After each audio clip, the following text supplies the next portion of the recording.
Peppers is Chilli, and I will be reading a nonfiction story called Butterflies. Let's begin.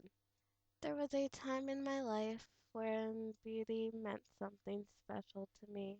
I guess that would have been when I was about 6 or 7 years old, just several weeks or maybe a month before the orphanage turned me into a old man.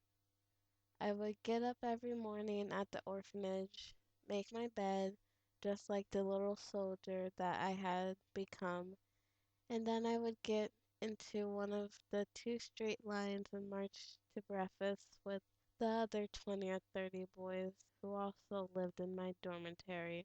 After breakfast one Saturday morning, I returned to the dormitory and saw the house parent chasing the beautiful monarch butterflies who lived by the hundreds in the azalea bushes strewn around the orphanage. I carefully watched as he caught these beautiful creatures one after the other and then took them from the net and then struck straight pins through their heads and wings, pinning them onto a heavy cardboard sheet.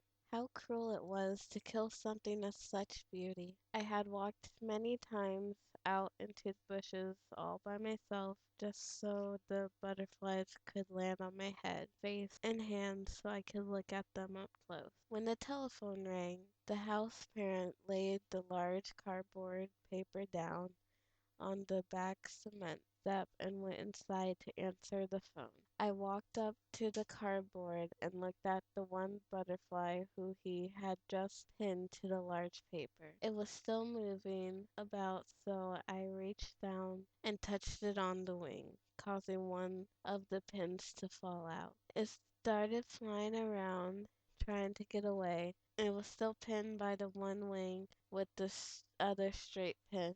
Finally its wing broke off, and the butterfly fell to the ground and just quivered. I picked up the torn wing and the butterfly, and I spat on its wing and tried to get it to stick back on so it could fly away and be free before the house parent came back, but it would not stay on him. The next thing I knew, the house parent came walking back out of the back door by the garage room and started yelling at me. I told him that I did not do anything, but he did not believe me. He picked up the cardboard paper and started hitting me on the top of the head. There were all kinds of butterfly pieces going everywhere. He threw the cardboard down on the ground and told me to pick it up and put it in the garbage can inside the back room of the dormitory, and then he left. I sat there in the dirt by the big old tree for the longest time, trying to fit all the butterfly pieces back together so I could bury them whole. But it was too hard to do. So I prayed for them and put them in an old torn up shoebox, and I buried them in the bottom of the fort that I had built in the ground out by the large bamboos near the black bushes. Every year, when the butterflies would return to the orphanage and try to land on me, I would try to shoo them away because they did not know that the orphanage was a bad place to live and a very bad place to die.